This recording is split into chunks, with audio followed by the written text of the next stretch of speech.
put on the base. You can, Okay, they don't you guys ready? Sure. Okay, I'm going to open it up. I'm going to turn it over to James, and then I'm going to step away, and after that, you guys just all talk amongst yourselves, okay? Good evening. Welcome to all who are joining us through Charlotte County TV Channel 20, through Collier County TV Channel 97, and Lee County Channel 97. Our program today is called Healthcare Symposium, and we want to thank our sponsors today, Lee Memorial Health System and Christine Matthews Bales Bonds. We're joined by a distinguished panel of healthcare leaders from Southwest Florida who will be discussing the status of healthcare in our community today and the resources available for you to stay well and healthy.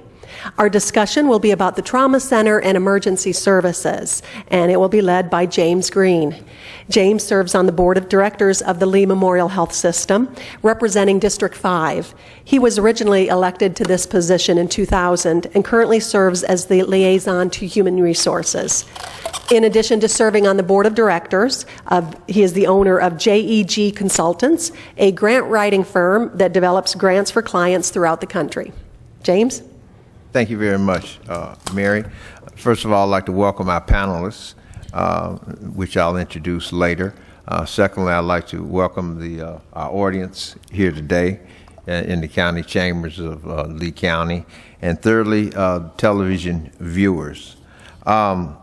This session, we'll be dealing with trauma services that are available here in Southwest Florida, especially in conjunction with EMS, or Emergency Management Services. We'll touch a little bit on injury prevention, also social and family supports during trauma, disaster preparedness, both pre and post, and trauma center financing as it relates to the cost of readiness for the trauma center, any associated cost, any future funding for the trauma center, and of course, any geographic locations of our trauma centers in the future. Trauma services, of course, the center of it is trauma centers. And here in Florida, we have about 21 trauma centers. If I'm right, I've seen 22. I think some in the process. You guys can correct me on that later. Ours that governs our district, or our catchment basin for our 5 counties, Lee, Collier, Charlotte, Henry, and Glades, is a level 2 adult trauma center, I believe. We're governed by a trauma district, and that trauma district, of course, is governed by the board of directors of the Lee Memorial. But more importantly, we're supported by an advisory committee made up of persons from all 5 counties, which we rely on heavily to advise the board on the direction of the trauma center. So with that, I'd like to take a shot at introducing you guys without corrupting your names. And if I don't say it right, please correct me. Oh, I'm sorry, before I do that, let me give us just a couple of ground rules for our audience. This will be probably a 90-minute session. We're going to have a battery of somewhere between 20 and 26 questions. I know that you'd be talking with your colleagues. However, we'll probably have an audience of people like me who are pretty much clueless. So if you come across some acronym, if you can have an acronym like EMS, just go ahead and explain as Emergency Management Services and kind of break it out. Sometimes we get in a role and get talking our particular industry jargon, and we kind of forget that. Before Matt, I will probably start each question, and I will call on one particular panelist to start it off. When that panelist gets through talking, if you have something to add and or delete, just go ahead and jump in. I'm a very informal dude, and I like for our forum to be informal as well. And then towards the end, we'll try to get a summary or a wrap up. Okay. Now to introduce my fine panel. First we have Ms. Kim Dickerson. She's the Lee County Deputy Director of Public Service, as well as the Chief of Lee County Emergency Medical Services. She's a paramedic and a registered nurse and has been actively involved in EMS for over 30 years. Her staff of approximately 275 EMTs and paramedics provide both ground and helicopter advanced life support ambulance services for the residents and visitors of Lee County. Next, we have Ms. Kathy Wetscher. She has a master's degree in social work from Hunter's College in New York, right? That's correct. Yes, ma'am. Outstanding college, they tell me. She's been with Lee Memorial Health Systems for 10 years. She started in the ER, responding to trauma by locating families and acting as liaisons between the families and the medical staff and supporting families when they arrive. She continues those efforts as the trauma outreach coordinator. Cindy Boatman has been a registered nurse for the past 29 years, 23 of them have been with Lee Memorial.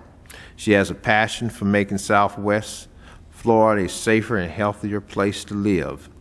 As the injury prevention / resource manager of the trauma services, she gets that opportunity by providing injury prevention education to all age groups in Lee County and the surrounding areas.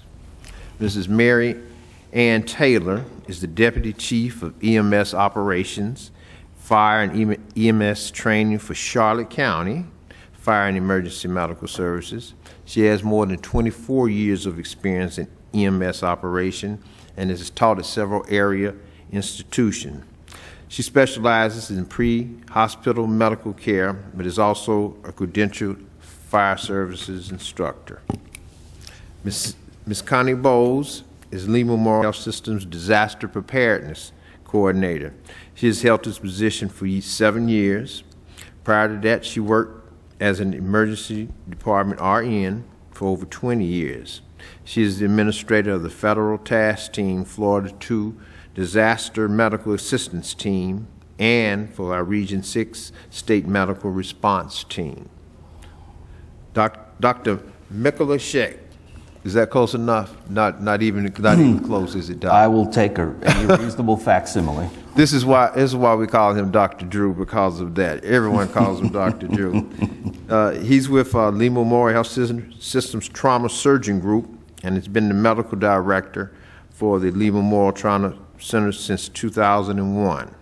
He's a board-certified general surgeon in the surgical critical care. He's a graduate of Indiana University School of Medicine and completed surgical internship and surgical residency at SUNO at King's College Hospital. SUNO State University, SUNY, State University of New York, downstate. Downstate, all right. Thank you, sir. In Brooklyn. In Brooklyn, that's right. He completed his fellowship training in trauma and surgical critical care at the University of California, San Diego Medical Center in San Diego. He's been on the run a while. Okay, with that, I'll throw the first ball. Dr. Drew, since you're the only male, I'm going to start with you. Sounds reasonable. First, if you could, tell me the history of the Trauma Center, the Lee Memorial, our only trauma center here, and how long it's been around, and how did it come into existence? Well, if we take a step back and look at the state, I believe the state of Florida started implementing a statewide trauma system back in the mid-'80s. And I don't know the original number of trauma centers at that time, but when a statewide effort was used to sort of bring together a coordinated system, we were looking at around anywhere from 43 to 45 trauma centers. Due to a variety of reasons, those numbers have fallen precipitously in the intervening years. So right now we have 21 trauma centers, and that includes level 1, level 2, and pediatric trauma centers. More closer to home, the Lee County effort, I believe the letter of intent to become a trauma center was originally done in 1994, 1995. In 1990, toward the end of 95, we were granted a provisionary certification, and then became a full-fledged trauma center in 1996 and have operated as a level 2 trauma center since that date. Okay. Can you distinguish for our audience the difference between a level 1 and a level 2? From a clinical standpoint, there's not much of a difference. Level 1 centers are typically university-based. They have an additional mission in terms of they do research, and they also have a teaching mission. These are level 1 centers are typically attached with a medical school. They do both medical student as well as resident training, and also they do both laboratory as well as clinical research endeavors. Now, that's not to say that level 2 centers cannot do the same thing. We do have medical students that do come through the Lee Memorial System, and there is some small amounts of research that do take place in our system as well, but the level 1 centers,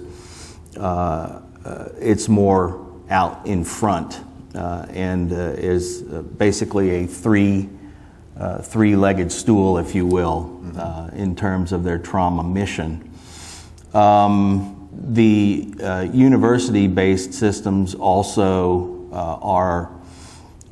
tend to have potentially more resources. They will have greater access simply because these are more academically oriented type programs, and as such they have greater access to highly specialized medical care with regard to the subspecialists that are necessary for care of the trauma patient.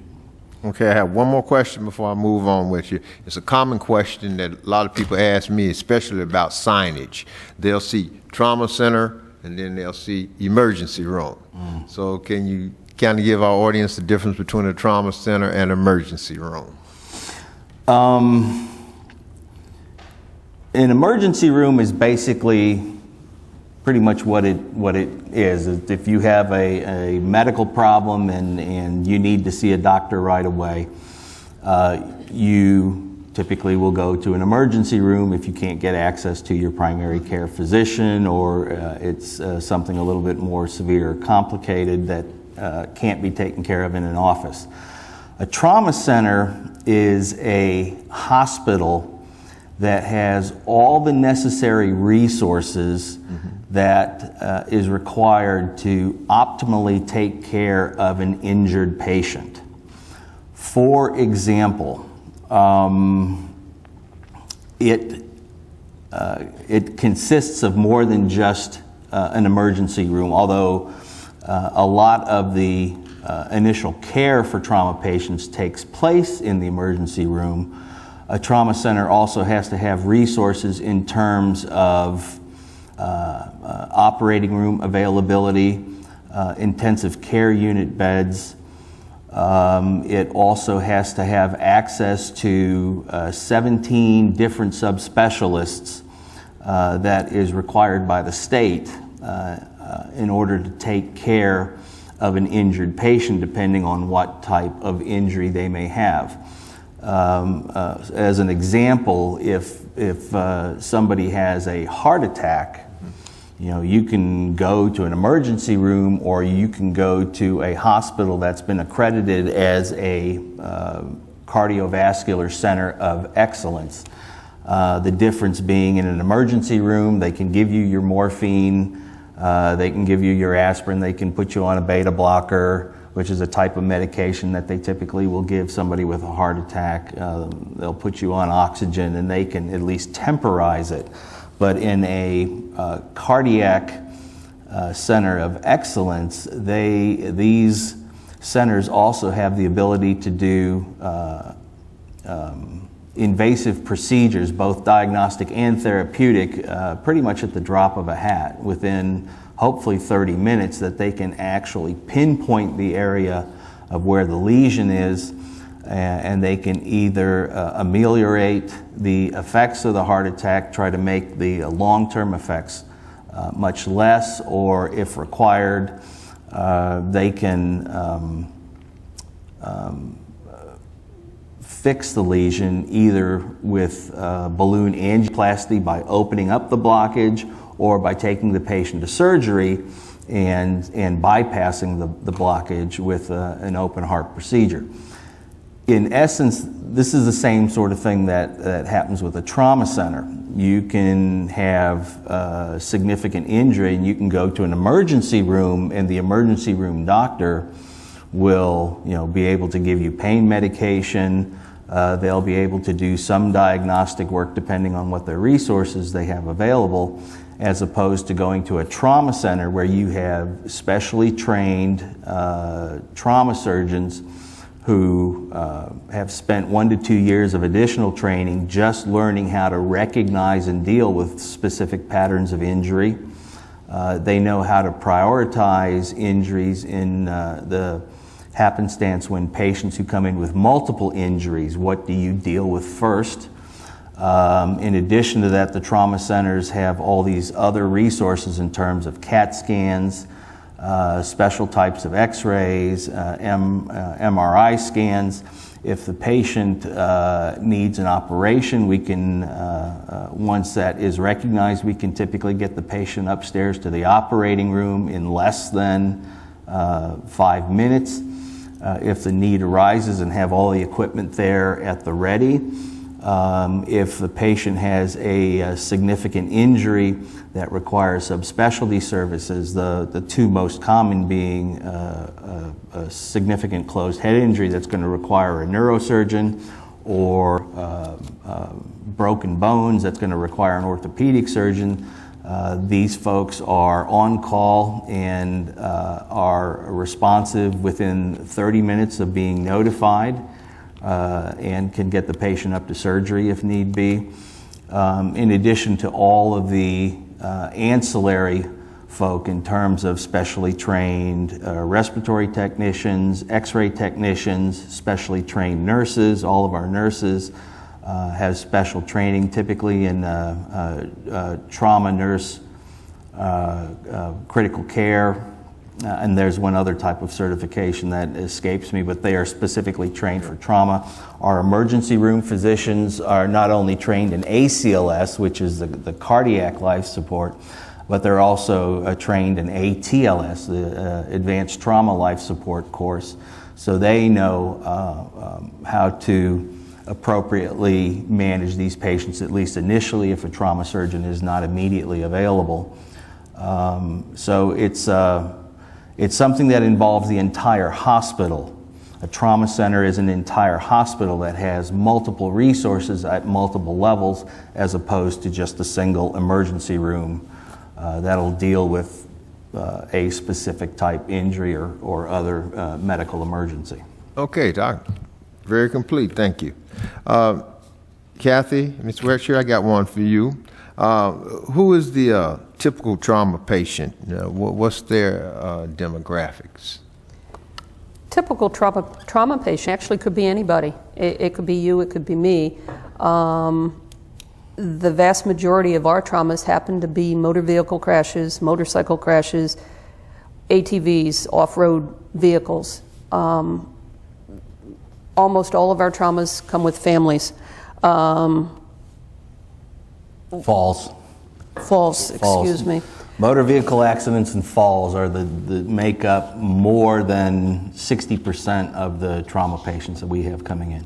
Which kind of dispels the urban legend that trauma is there for stabbings and shootings. Well, we're there for that too. I'm not saying you're not there. What percentage would they come in at? But in our population, that penetrating trauma makes up anywhere from 15 to 17% of the number of traumas we see. The vast majority are blunt mechanism type injuries, and the two most common mechanisms are motor vehicle type accidents and then falls. Okay, all right. Mrs. Dickerson and Ms. Taylor, It seems to me that it takes a community-wide effort to constantly care for trauma cases. Can you take me on a step-by-step basis to what happens with a severe injury from an auto accident, and include your conversation I heard earlier about the transfer centers in your discussion, if you could? You want to start, or do you want me to? Y'all can flip for Okay. who wants to go first. We'll flip a coin here under the table. Typically, the call comes in either through a bystander or the person involved with the event. And from dispatch, from our dispatch center, our dispatchers are trained in medical priority dispatch. So they'll go ahead and start phone coaching and advising the caller of some simple basic steps to do to help that individual and hopefully mitigate or potentially stop some bleeding or open an airway. Then, while that phone coaching is going on, EMS and fire are being dispatched. In Lee County, our system is a little bit different than in Charlotte County, so I'll let Mary Ann speak to the Charlotte County perspective. But in Lee County, we will send both an ambulance and a fire response, so we have the extra set of hands on the call for the trauma calls. And once we arrive on scene, our paramedics are trained to identify if it's what we have as a trauma alert criteria. And before I go any further, something that Dr. Drew mentioned that I think is important to help reiterate, the difference between a trauma center and an emergency room affects EMS as well. We have to, under the way Florida is set up, if we have a trauma alert patient, that patient has to go to a trauma center. That allows for a better chance of survival, better chance of outcome. Even though we have other hospitals, we may be in front of a non-trauma center hospital, because of this criteria, we go ahead and transport to Lee Memorial, and that actually saves time. For example, if the patient was in a significant car wreck out in Lehigh and they were transported to Lehigh Regional Hospital, then we would have to transfer that patient again. Once the initial contact was made, that patient would then get transported to Lee Memorial, and that adds minutes up to hours on that clock, which works against the patient at that time. Sure. So going back to the actual call, the crew's on scene, they'll evaluate the patient, they'll determine if we need helicopter support to fly the patient in, they'll determine if this patient meets trauma alert criteria, and there's specific categories that the paramedic will look at to determine if that is. For example, if somebody is 55 years old and they have a respiratory rate greater than 30 times a minute and they've been involved in some type of trauma call, that will qualify them as a trauma alert patient.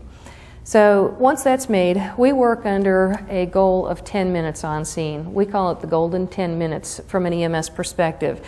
So we don't waste undue time on scene. Most of our trauma patients who meet the trauma alert criteria really need to get into Dr. Drew's office. They need to be in the OR. So we transport in, and then the transfer of care goes to the emergency room, and a little bit different in Charlotte County. In Charlotte County, we are a combined service. We are fire department as well as emergency medical services for the entire county. Now, we do have two other fire districts that we partnership, Englewood Fire District and Punta Gorda Fire Department.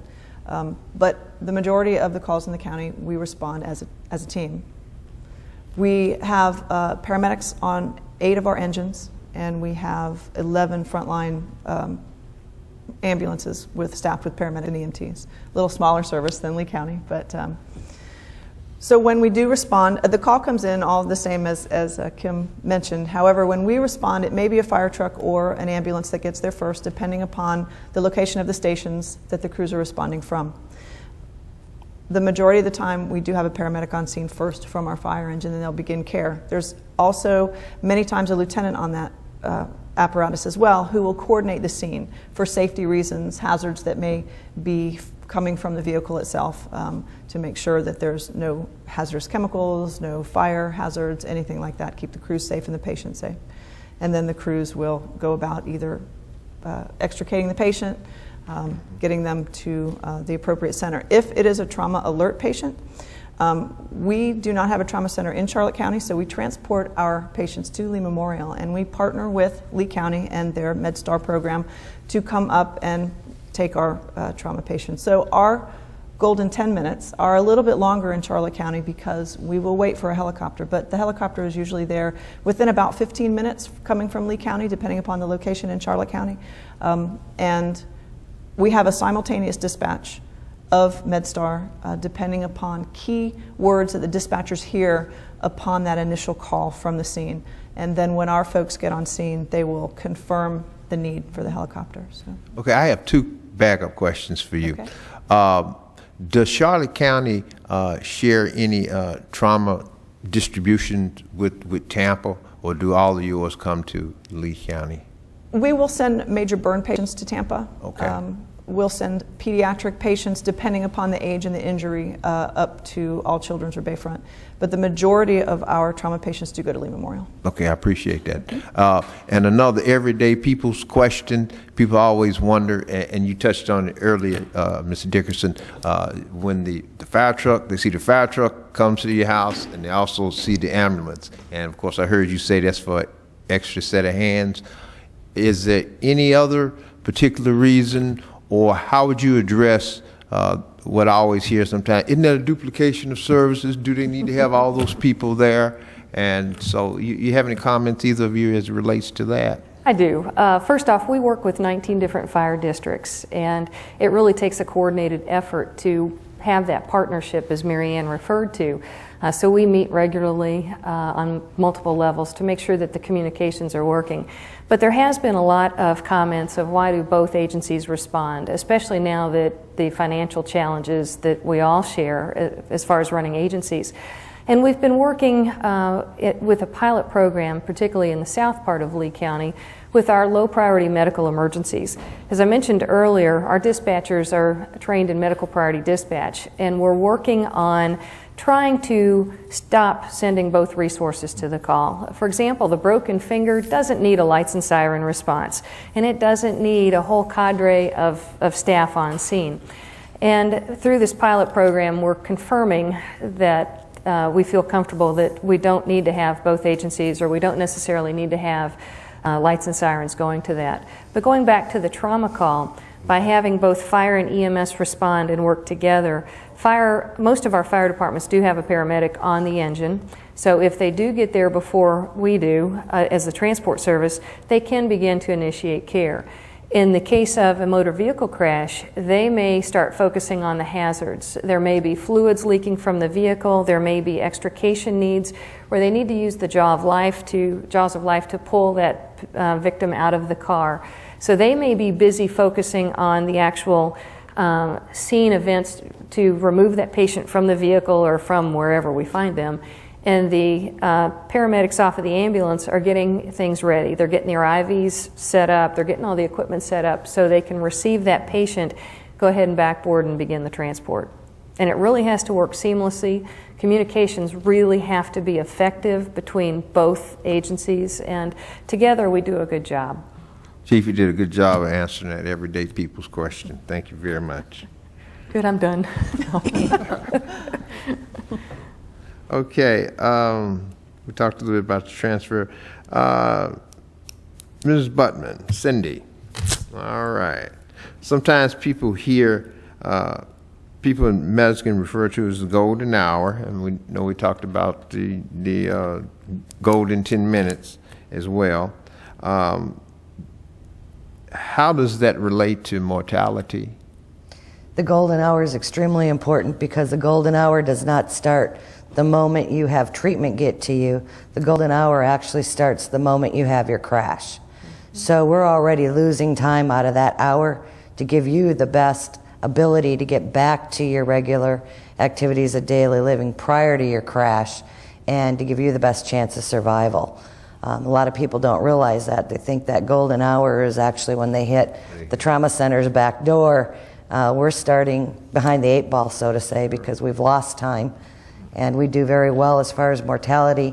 Having that specialized trauma team meet you at that back door, concentrating on you and having all the extra expertise and skill that they have gives you that better chance of getting back to a normal quality of life. And one of the things that is very important as part of that hour is as soon as the paramedic recognizes they have a trauma alert on scene, they notify dispatch, who then either broadcasts it. We have a monitor in all of the emergency rooms, so they'll see that there is a trauma alert within Lee County. Sure. In addition to that, they notify Lee Memorial's ER, who activates the trauma team. So that really helps try to condense some of that time, because it's true, we're behind the 8 ball, and the longer that patient waits to call, the clock is already ticking. Okay. Dr. Drew, you and Kathy, I don't mean to be so informal. You and Miss Wetshare, I have a split one. Working in the trauma center every day, you're involved in very dramatic areas of health care. What's it like? Do you have any favorite stories either one of you guys like to share? Over a beer. What you tell me a story you would share over a beer, or tell me something you would share at your church or your family or something? With HIPAA, right? Help us something, get us accredited, get us some funding. Some of your more memorable moments.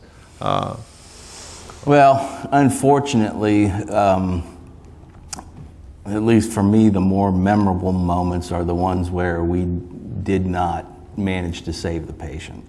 Yes, sir.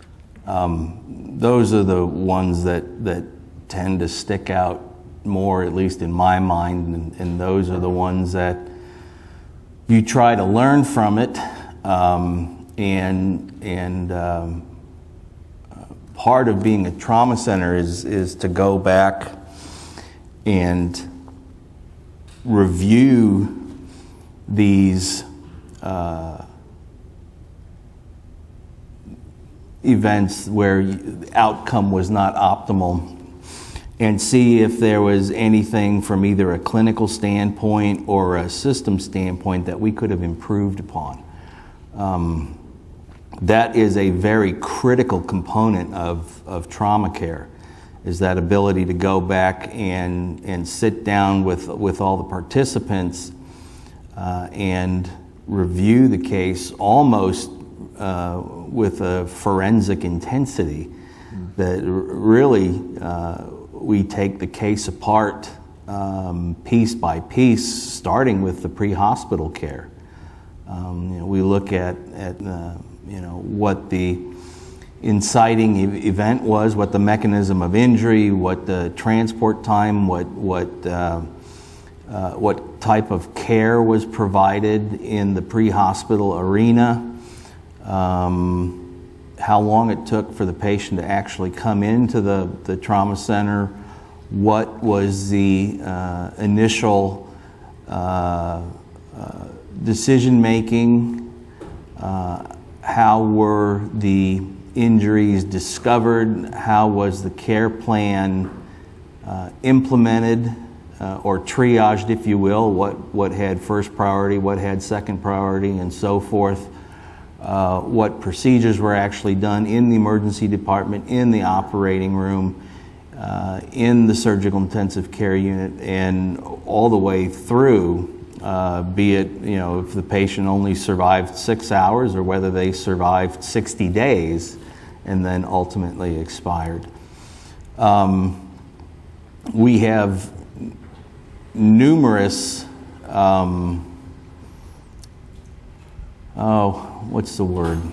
we have numerous criteria which will trigger an audit, if you will. We review all deaths. And I'm straying a little bit from your question, but I'll I'll come around to it.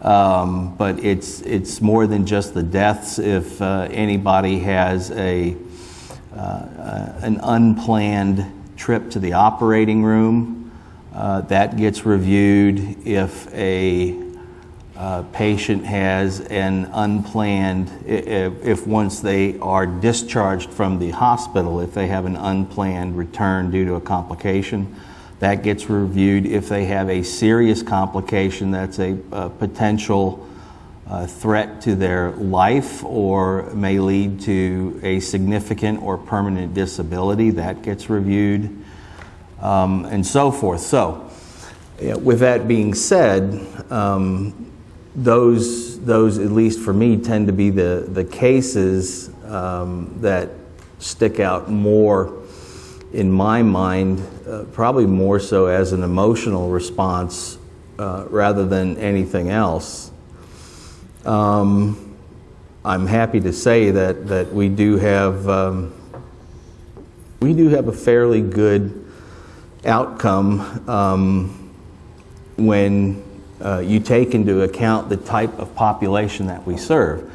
Southwest Florida being one of the retirement havens for the United States, we have a fairly unique situation in that our base population, and this is reflected in our trauma numbers, we tend to have it fairly heavily skewed more toward elderly, much more so than what the national average is. If you look at the National Trauma Database, the average number of elderly is around 20% of the trauma victims, whereas I think the last time we looked at ours, about 35 to 40% of our trauma victims wind up being elderly. From an experience standpoint,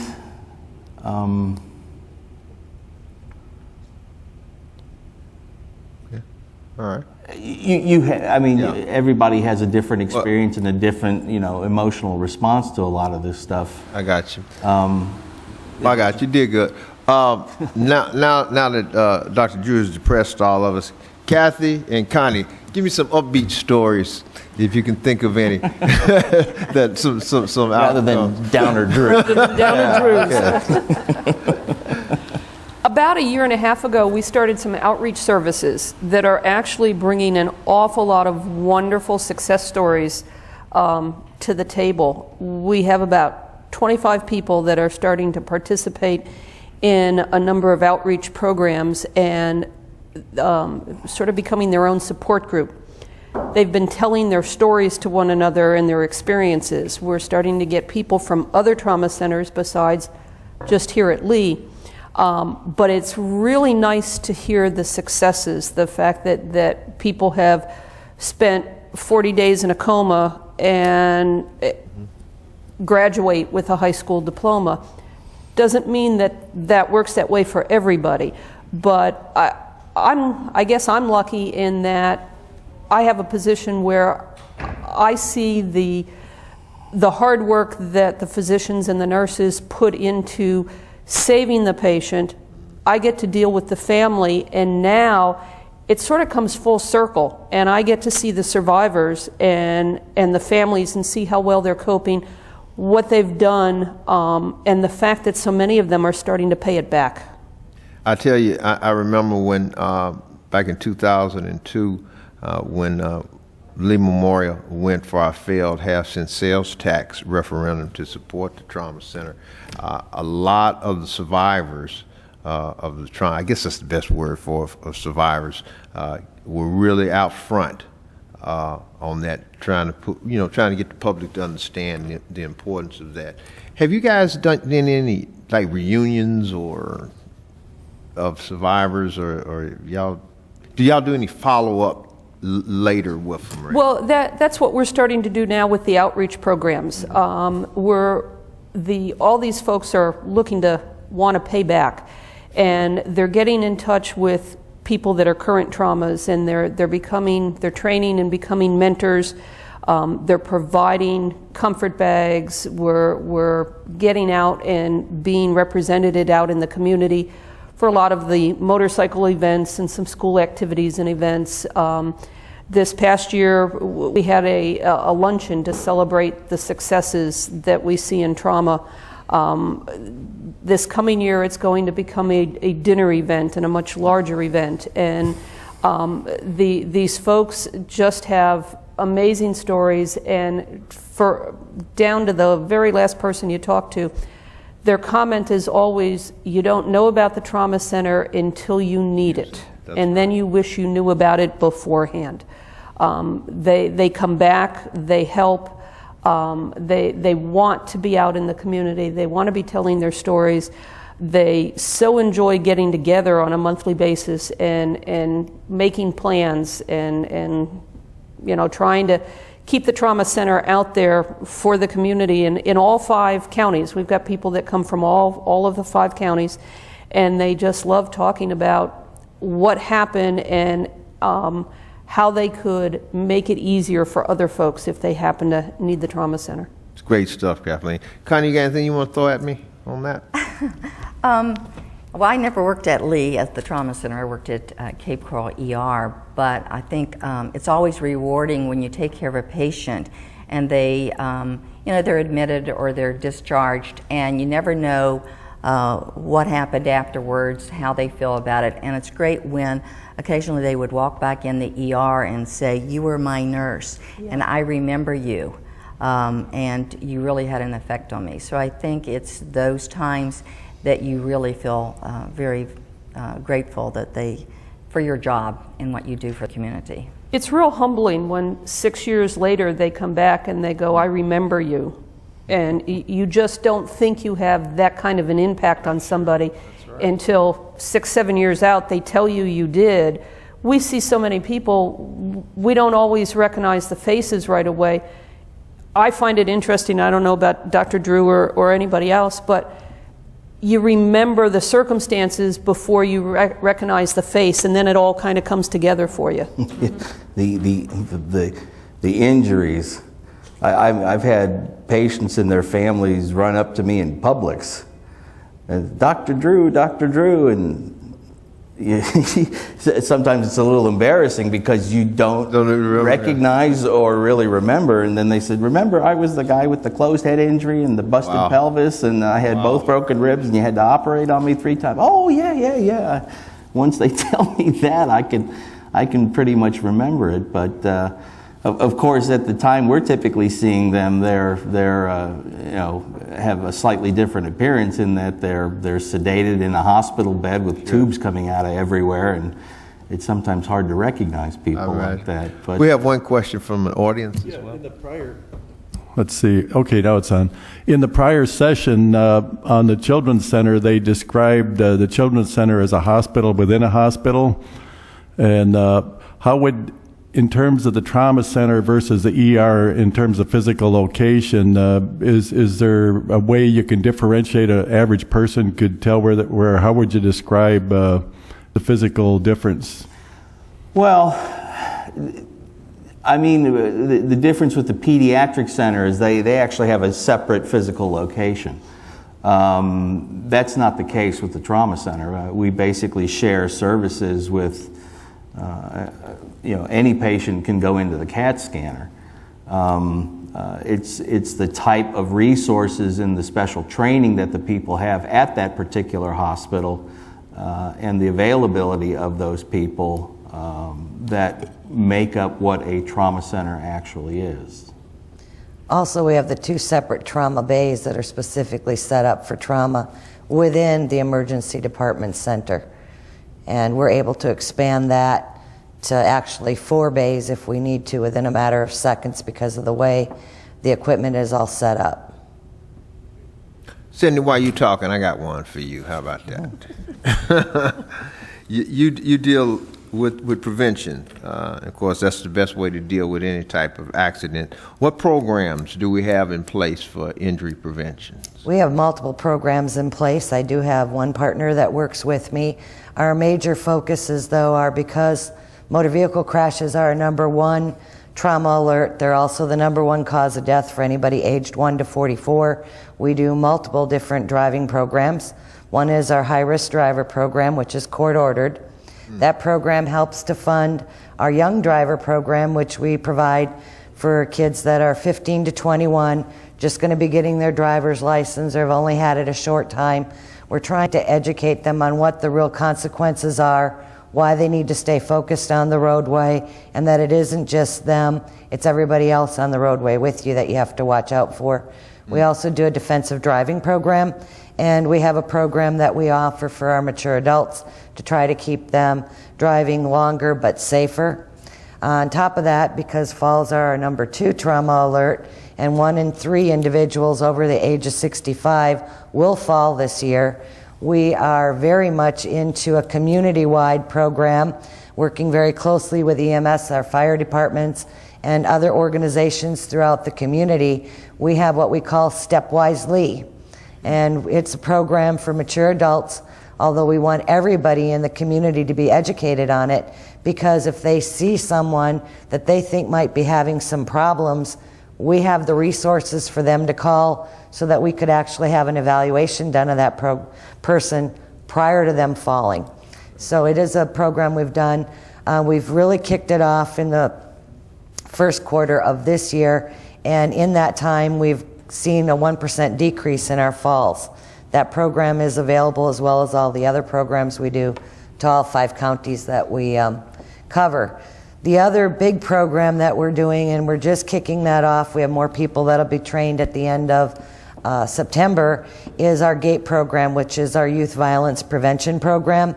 And even though we're not really a knife and gun club like a lot of people think, we do see a lot of increase in youth violence, and you can hear it on the news media daily lately. I mean, we've got the young boy who on the other coast who killed his parents with a hammer. We have another one down in Collier that's in court right now because he shot his parents. We have a young foster boy who set another one on fire just last week. So the violence does escalate, and what we're trying to do with this youth violence prevention program, which is called GATE, it's a gang awareness training education, it's actually curriculum based, and the program's goals are to prevent gang activity, youth violence, and drug use. And we do that through the lessons that we have, focusing on whole life skills, social norms, that not everybody is doing it. We give them the tools to critically think and to problem solve. We teach them how to set their goals so that they can get to that dream that they might have and not leave it die. We teach them how they can maybe alter a goal if they come upon a glitch, not just quit it. We also educate them on anger management, because that is an issue with them. And we do it through a fun, interactive way. I mean, we teach them what addiction is about with a little program that we do, and they have to pick different people in their lives, possessions, activities, and tactics that they'd like, and they have to crumple it up and throw it away as we're going through the story so that they end up with nothing at the end. So it's been very educational. We're moving forward with that. Some great initiatives. Did you want to add something before? Yeah, I wanted to take a step back. Cindy is actually in charge of all of our prevention programs attached to the trauma center. And if you want to think about trauma, there's one of the ways to think about trauma, where there's 3 main areas. And one is obviously the clinical care, there's prevention, and then there's rehabilitation. Okay.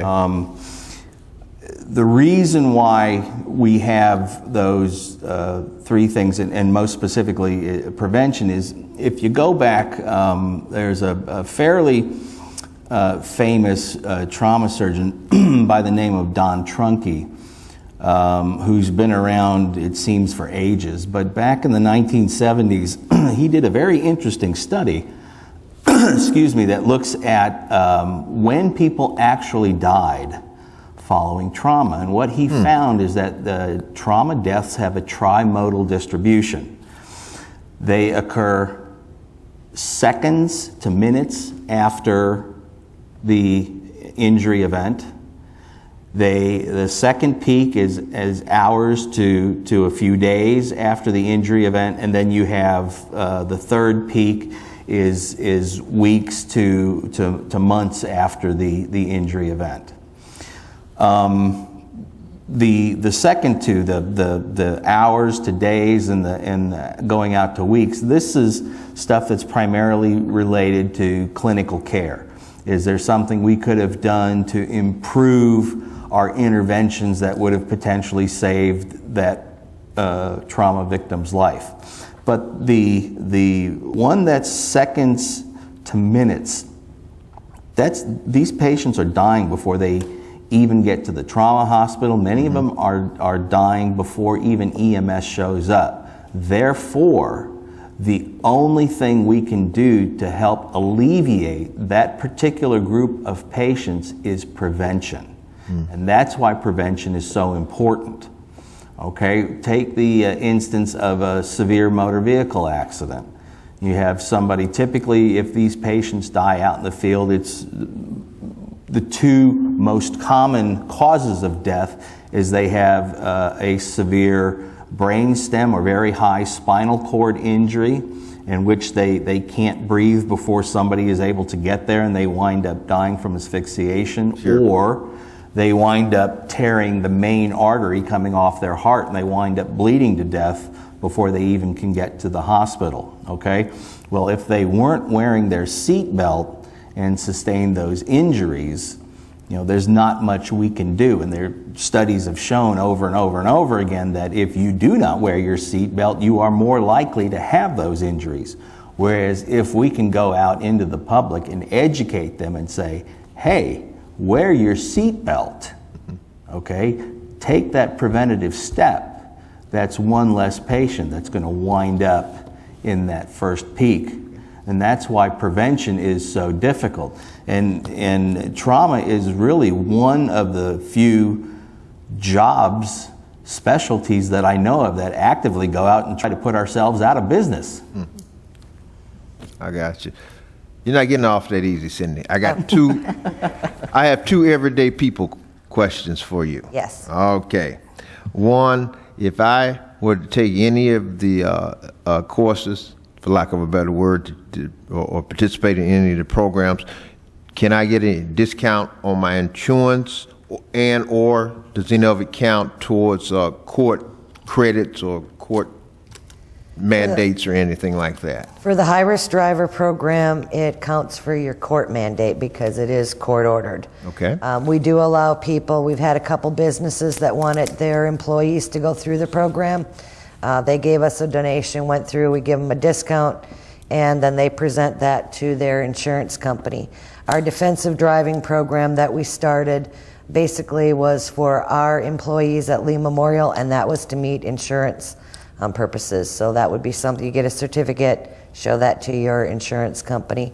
For the young driver program, we actually provide them with a certificate. They can take it to their insurance company. Some may give them a discount, some may not. If there's any questions, they're always told to have their insurance agent give me a call, and I'll certainly describe to them what they all go through with that program and what it entails. So there's no definite guarantee you'll get a discount, but there are insurance companies out there that do. As they say, shoot for the moon, maybe hit the fence post, maybe. Correct. There you go. So just to be clear, you don't have to be court ordered to take a lot of your programs. A person could come off the street and they would contact you.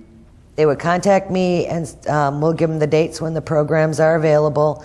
And the more people we can educate, the better we like it. Sure. So in our court-ordered program, when we have people that no longer have a driver's license and they have someone that drives them in, we always offer for that person to stay for the program. They're not charged for it, but everybody gets information out of it. We've had a lot of positive feedback from that program.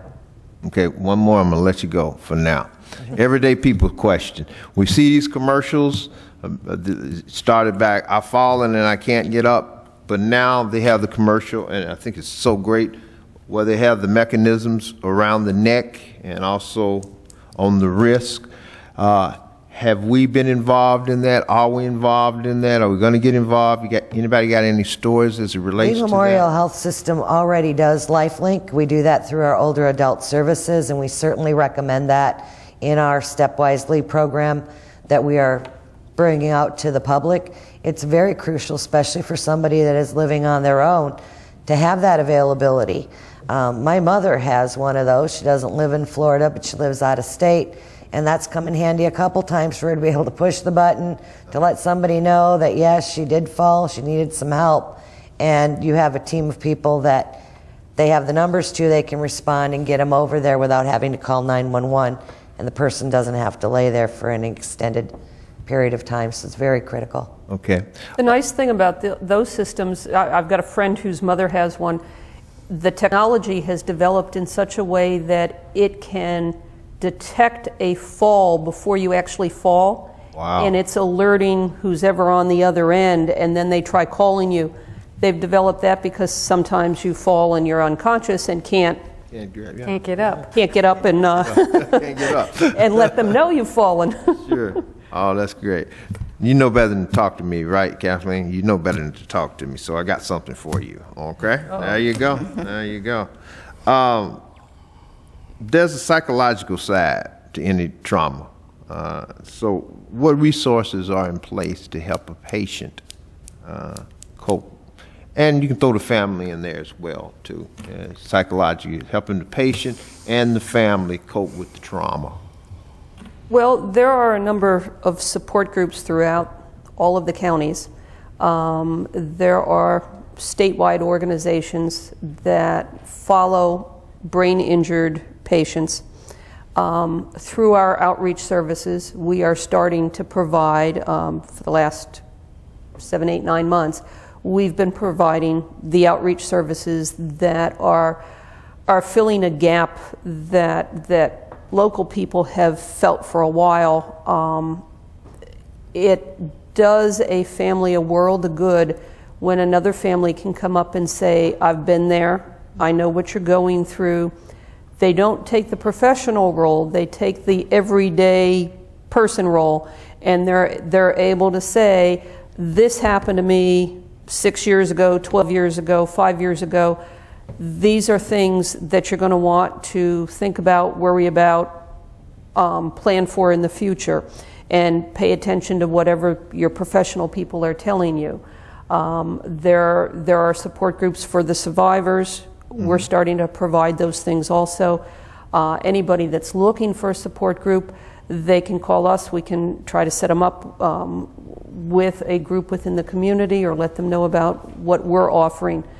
We're also, when there is a trauma, there's really another trauma that comes through the other door, and that would be the family that follows sometime afterwards. There are people, social workers and case managers in the ER that try to grab those people initially, walk them through what's happening, be their eyes and ears until we can get the family and the patient connected up. The fact that they've got somebody that can keep them appraised as to what's going on in assessing and dealing with whatever those injuries are of their loved one does seem to help until they can get back there, and then they get to talk to a physician and find out just what they're in store for, what their injuries are. Okay. Now, this is a question that's kind of personal to me, believe it or not. What role does the faith-based or spiritual component play in that? Do we have we do. We have spiritual services, and they are available. If it's in the middle of the night, we have on-call people that we can call. If it's during the day, we have folks that we can call and ask to meet the family. We also have a chapel, and people will often go up to the chapel. Okay. Yes, sir. Actually, our most significantly injured patients typically are at some point in the intensive care unit. And as part of the care of those patients, we do multidisciplinary rounds every day where the patient and the family has the ability to see not all the different doctors per se, but they're typically led by a surgical intensivist, which is always one of the trauma surgeons. Sure. But you also have the dietitian, you have the pharmacist, you have the respiratory technician, essentially all the ancillary folks that are there to help care for that patient. The family has the opportunity to ask questions of either the physician or anybody else who is part of the multidisciplinary team. As part of the multidisciplinary team, we always have a faith-based individual, a pastor, a father, a priest, what have you, that is part of that team and participates on a daily basis. Okay. Open to any of the panelists this question right here. Because we live in Southwest Florida, period, we have a lot of languages we deal with, nationalities, Haitian, Creole, Spanish. Do you guys have any programs or any stories or anything as it relates to our language barrier that you want to share? Starting with the 911 call, we have access to our AT&T language line. So if it is a language that our dispatcher is not familiar with, we're able to bring in a AT&T operator to translate for the dispatcher.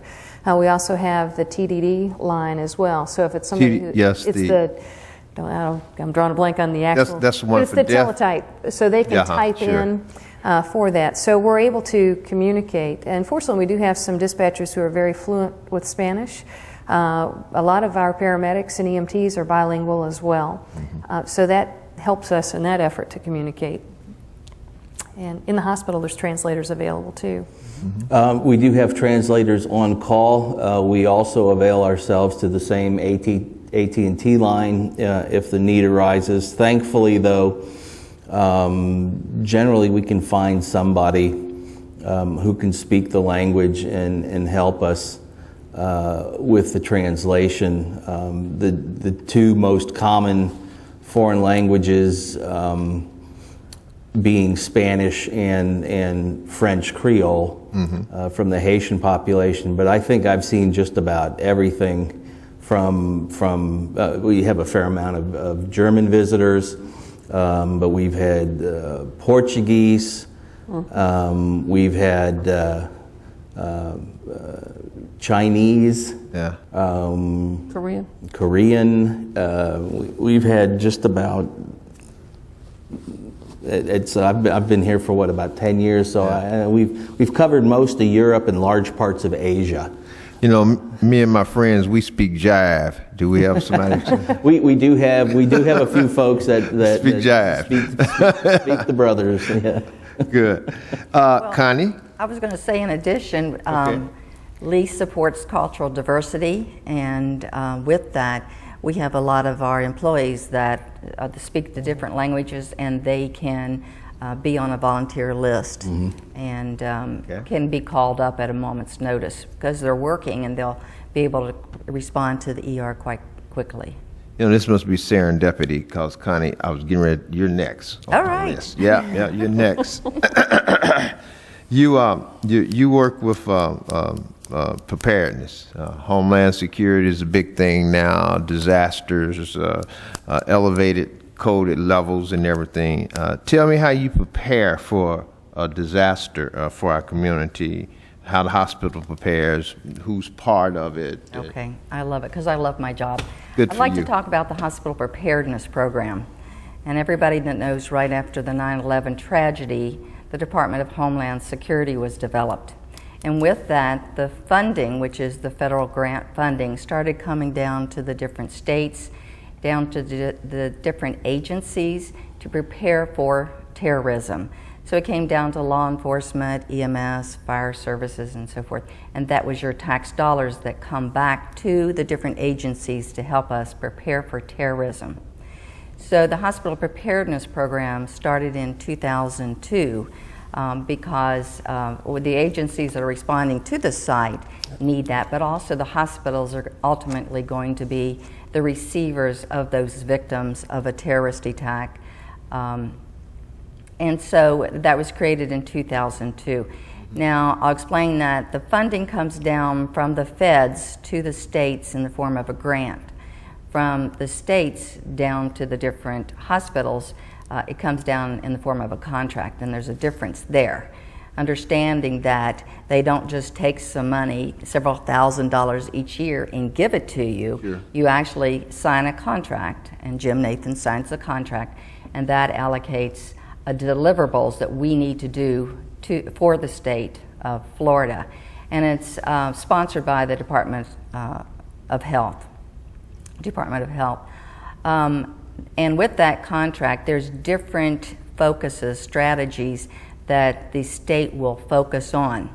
For instance, over the years, we focused on burn and blast because if a terrorist were to attack us there, they would be using that, the dirty bomb, bioterrorism, and so there's different focuses there.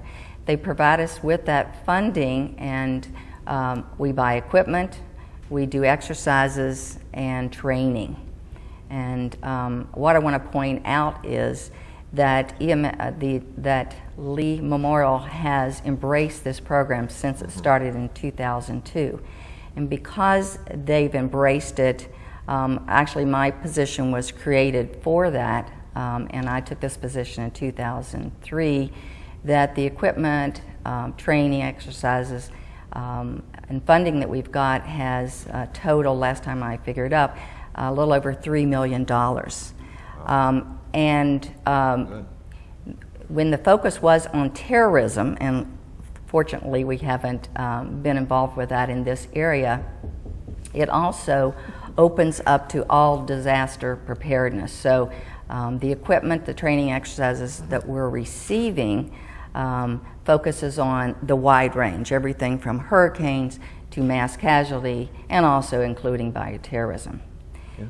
The funding that has come down that I mentioned, over $3 million, that equipment is not just stockpiled somewhere ready for something to go boom. It is being used almost on a daily basis. There's some of it that is stockpiled away for mass casualty, but a lot of it is in our ERs right now.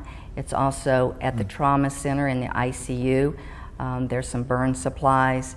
And it's out in the community, because one of the things the state wants us to do is not just put it aside and not take care of it, but actually to use it, to have the people in the hospitals using that equipment. Sure. The Biomed will provide servicing on it, and it to be readily available. Okay. Kind of want to stick with you just a little bit longer. That's okay.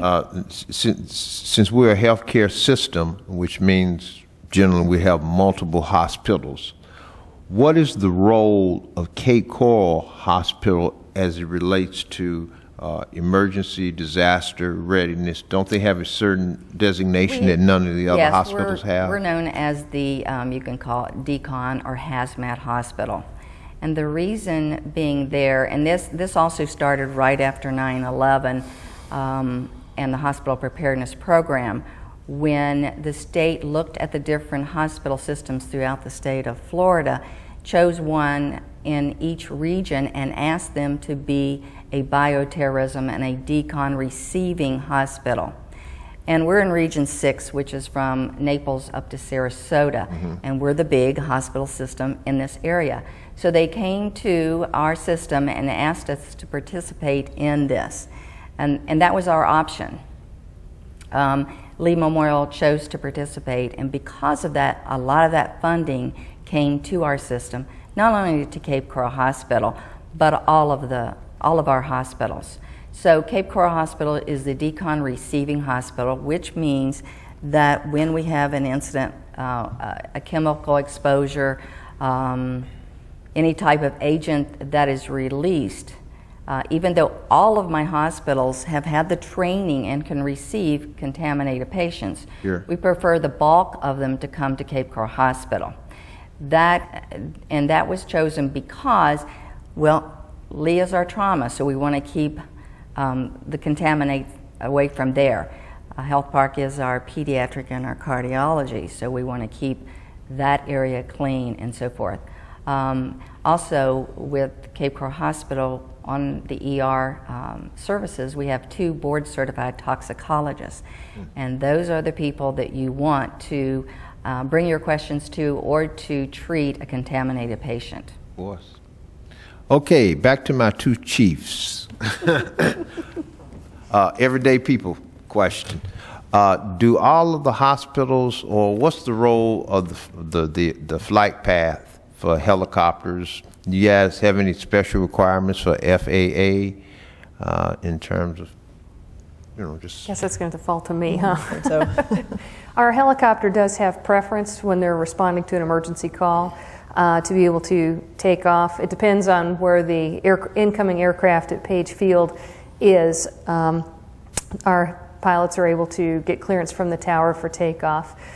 As far as the landings go, there's this designated criteria that we have, or designated landing zones that we have set up within the county to assist to put the helicopter into a safe spot, if you will.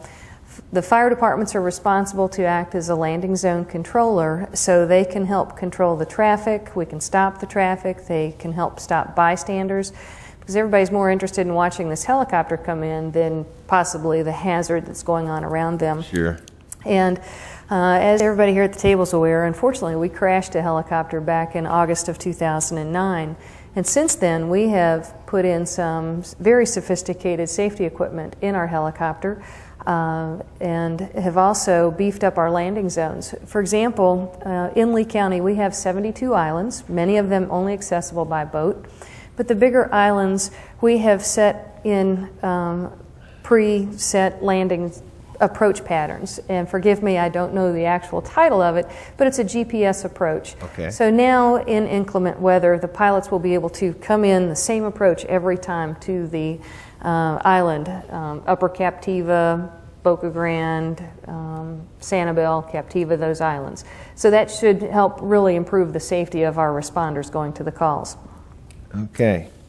Anybody else? Chief? Well, I just wanted to add that since we in Charlotte County rely on MedStar, the majority of the time to come up and land very often at our Just for the record, tell me what MedStar is. I know what MedStar is, but just for our audience. the medical helicopter program in Lee Okay, County. great. Thank you. Sorry about that. Sorry.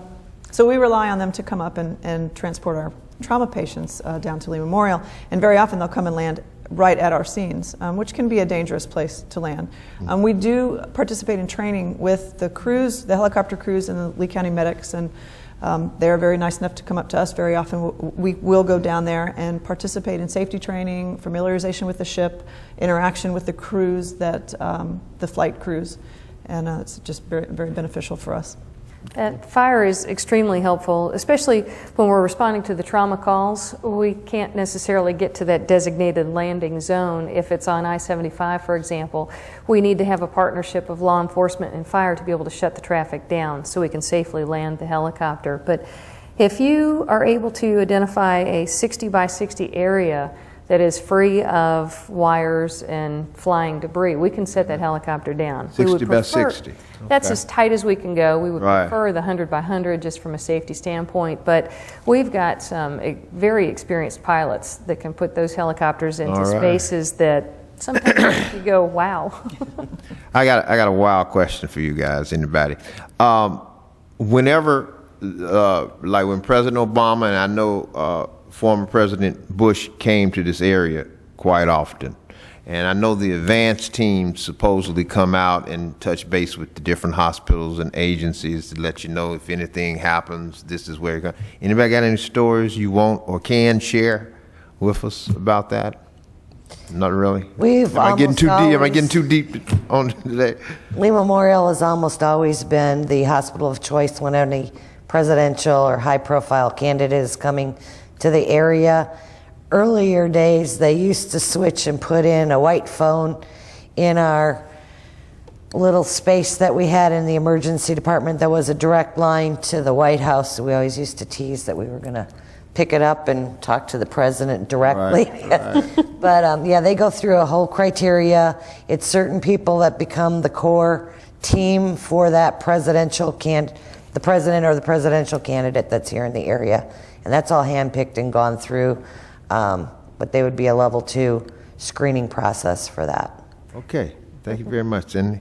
All right, this is the question nobody wants to talk about.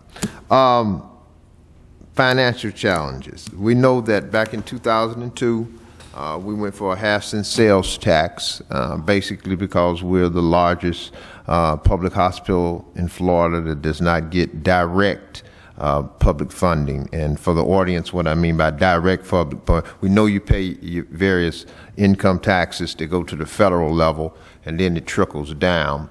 But direct would be what perhaps if you pull your tax bill out, you would see where you pay monies to the mosquito district, or you pay monies some of your taxes to the school board. You won't see Lee Memorial on there as a direct tax funding, and that has been an issue with us for the last 10 years or so as it relates to supporting our trauma centers. When you look at the trauma centers around the state, Doc, correct me if I'm wrong, but I believe Pensacola, which is kind of like us, I believe they have 3 trauma centers. Well, they actually they have 2. One of their trauma centers, due to financial reasons, went by the wayside about 2 years ago. Okay. Well, I do remember one of the reasons when we were creating our regional advisory council committee that I talked to you guys about earlier, that includes all the 5 counties you guys work with. We were talking about various counties contributing to the upkeep and maintenance and the funding of the trauma center. I remember Collier County stepped up back then and they said, listen, we got $170,000 that we know we should give you guys, but you guys have got to come through and match for us. And then we have the problem of our rural counties such as Henry and Glades. Well, the funding probably just isn't there unless you got creative. Now they have a big citrus, agriculture and cattle industry. Now perhaps they could perhaps donate or contribute on behalf of the government because they probably have our lowest census in terms of coming to the hospital. What I mean by that, our fewest patients probably come out of Henry and Glades. I'm going to take a shot at that. I'm pretty right about that. Okay, so, all right, James, what's the question? Okay, Dr. Drew, I'm going to let you have it because I know you want to say some things about the financing of the trauma center. Well, let's take a step back and let's look at the potential economic cost of trauma as a whole. When you look at trauma, trauma is the #1 cause for mortality in the age group 1 to 44 years old. It is the #1 cause for mortality. When you look at the age group 1 to 18 years old, not only is it the #1 cause for mortality, it outstrips the next 9 causes for mortality combined. So when you translate that to productive lives, years, and potential earned income as part of the GDP, I've seen numbers that have ranged from anywhere from $600 to $700 million to as much as $5 billion per year lost due to trauma. So trauma is not just an issue of whether a patient lives or dies. It has a very serious economic impact as well. Getting closer to home, let's look at the state picture. There was a study done in 2002-2003 that was supported by the Department of Health in this state that looked at just the readiness costs of trauma. What does it cost a trauma hospital just to get up to the level in order to meet all the criteria needed for certification by the state, and how much does it cost to maintain that state of readiness? And that varies anywhere between $3 and $6 million per year. And this is predominantly due to having the extra personnel as well as the additional equipment that is necessary to effectively run a trauma center. And that has to be factored in the cost of maintaining a trauma center. Moreover, there was another study done in 2006 that looked at the state, if you will, of the trauma centers in Florida as a whole. And part of that report is they did look at what the overall cost of trauma within the state is for all 19, 20, 21 trauma centers. What they found was of the 21 hospitals that run trauma centers, the loss, this is taking into account the money they still do receive, be it from state funds, from patient payments and whatnot, there's still a total of over $92 million lost per year in just taking care of injured patients. That compares to just under $15 million that the state supplies or gives to the trauma centers in order to help defer those costs. So obviously there's a huge gap in terms of what the trauma centers actually are able to take in and what it costs to maintain those services. The two biggest threats to the trauma system, and this is not just our trauma system, but this is to the trauma systems throughout Florida and actually across the United States as well. Number one is a stable, recurring financial support. That's probably the most critical. The second one, and this is becoming more and more important, is having the necessary personnel for access to care.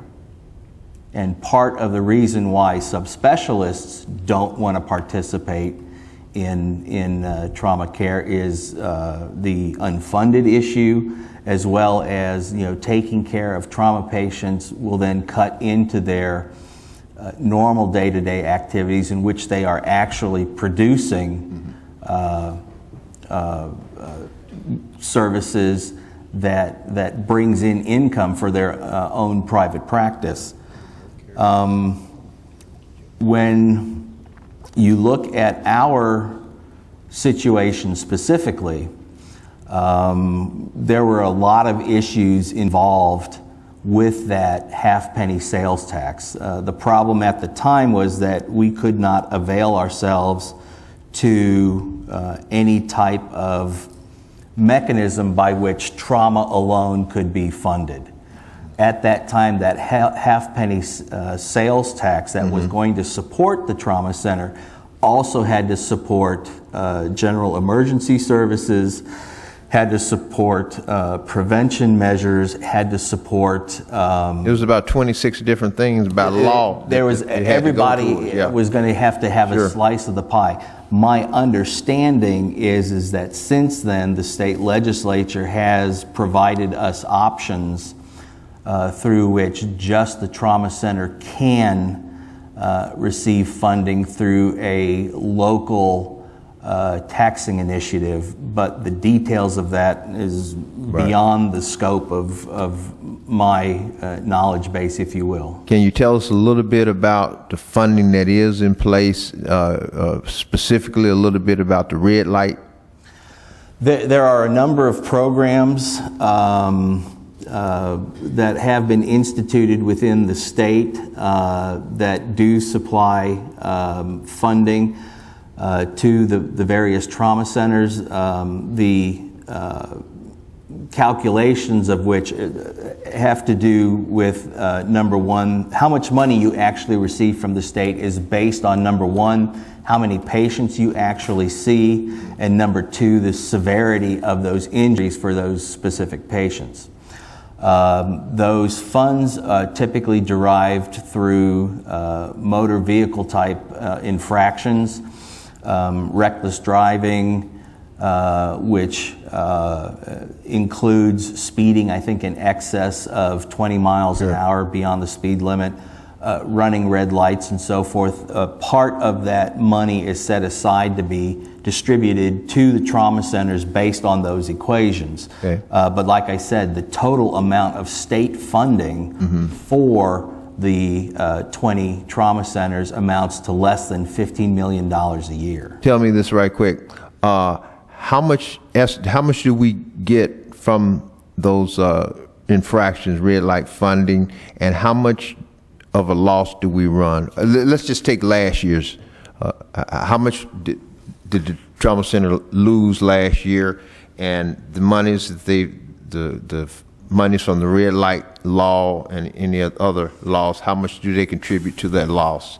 I'm not going to hold you to it, just close good. enough. Famous last words, right? Yeah, I'm not the comptroller here. If I can remember correctly from Ben Spence's I think presentation. 6 million maybe? It was. Was it 6? I think it was 6 And- million. But I didn't know if 6 was for the first 6 months or that 6 million was for the entire year. I think it was for the whole Ben year. said that for me to update our website, and the last year was estimated at 6 million. He didn't think that was going to change any. Okay, After they had total, and that was for the year. So how much we get from red lights? the red light money was around, I think, 1.5 million. Yeah. So we still had a gap. We have a Still had a significant $3-4 million gap or Right. something, even at that. Okay, we have about 5 minutes left. We have one more good question, and then I'm going to wrap it up. Go ahead, sir. Yeah, just curious, we're talking economics, what the effect of the national health care system that's being implemented specifically to the trauma center, is that a good thing, bad thing, or just confusing, or what do you see with your crystal ball with that? Boy, talk about Pandora's box. I have not read the 765-page bill myself. My understanding of it is that it would improve reimbursement to safety net hospitals, of which we are a safety net hospital. Can you define a safety net hospital for the Safety- audience? Do I have to? No, you don't. Go ahead. A safety net hospital is basically we will take all comers, although technically all hospitals need to take any patient who comes in with an acute medical emergency, and they need to treat it until the patient is stabilized. Safety net hospital will go beyond that and actually take care of the patient. Even after regardless- that episode? Or, Beyond that episode, Yes. regardless of their ability to pay. And they're essentially the healthcare resource of last resort for the entire population for the area that particular hospital serves. There is significant interest now in well, let me take a step back. There are business entities who feel now in the medical community that feel that Obama's healthcare law will actually improve the income for trauma centers specifically, and as sort of proof of that, HCA, which is one of the largest for-profit medical businesses in the country, is in the process of trying to establish 5 new trauma centers across the state of Florida.